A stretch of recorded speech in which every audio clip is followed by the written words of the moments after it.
Hello guys, আসসালামু আলাইকুম। Welcome back to all in one with Noor. আশা করি তোমরা সবাই অনেক অনেক ভালো আছো। আমি আলহামদুলিল্লাহ অনেক ভালো আছি।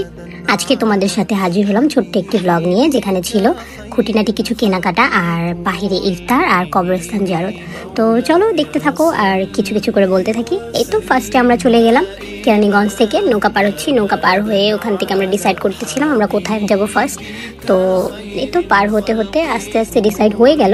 তো ফার্স্টে আমরা গিয়েছিলাম ইডেনের সামনে, ওখানে খুঁটিনাটি কিছু কেনাকাটা ছিল, ওগুলো করলাম। করার পরে দেন গিয়েছিলাম নিউ মার্কেট, ওখান থেকে আমরা খুঁটিনাটি কিছু কিনেছি, যেমন 3টা 2 পিস কিনেছি আর রেগুলার ইউজের জন্য কিছু কেনা। যদিও ঈদের শপিং আগেই হয়ে গেছে, আর ঈদ তো এখন বোঝোই, এখনকার ঈদ মনে হয় না। আগের ঈদ ছিল অন্যরকম, এখনের ঈদ হচ্ছে অন্যরকম। তো এই তো সব কিছু কেনাকাটা করার পরে তারপরে চলে গেছি নিউ মার্কেট 2 নং গেটে। ওখান থেকে সামথিং কেনাকাটা করেছি, করে ওখানে ওয়েদারটা খুব ভালো ছিল আর ইফতারের মোমেন্ট হয়ে গিয়েছিল তখন। অলমোস্ট 5টা 40 বেজে গিয়েছিল। দেন আমরা ওখান থেকে চলে গিয়েছিলাম আজিমপুরে আমাদের নানা ভাইয়ের কবরস্থান, নানুর কবরস্থান, আন্টির কবরস্থান, তারপরে আমার খালতো ভাইয়ের কবরস্থানও আছে। তো ওখানে গিয়েছিলাম আমরা। আজিমপুরে যাওয়ার পরে এত ভালো লাগতেছিল, মানে কবরস্থানে ঢোকার পরে কেন যেন মনে হতেছিল যে যত ধনী হোক, যত কোটিপতি হোক, তারা সবাই তো একদিন না একদিন এখানে আসবে। তো আজিমপুরে ঢোকার পরে কবরস্থানে যাওয়ার পরে যত অহংকার আছে, যত রুডনেস আছে, সব কেন যেন তলিয়ে যাচ্ছিল। খুবই ভালো লাগছিল। আর কালকে ওয়েদারটা মাশাআল্লাহ অনেক সুন্দর ছিল। এই তো গেলাম ওখানে, যাওয়ার পরে নানা ভাইয়ের কবরস্থানের পাশে একটু বসলাম, জিয়ারত করলাম। আম্মু তো অনেক ইমোশনাল হয়ে গিয়েছিল।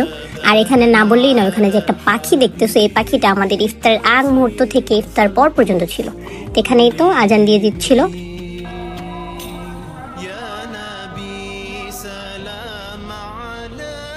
তো এর ফাঁকে আমরা ইফতারটা সেরে নিয়েছিলাম, তোমরা তো শুনলে আজানের সাউন্ড। পরেই তো ইফতার শেষ হলো। ইফতার শেষ করে নানার কবরের পাশে আরেকটু বসলাম, বসে আম্মু একটু কান্নাকাটি করলো, দোয়া করলো।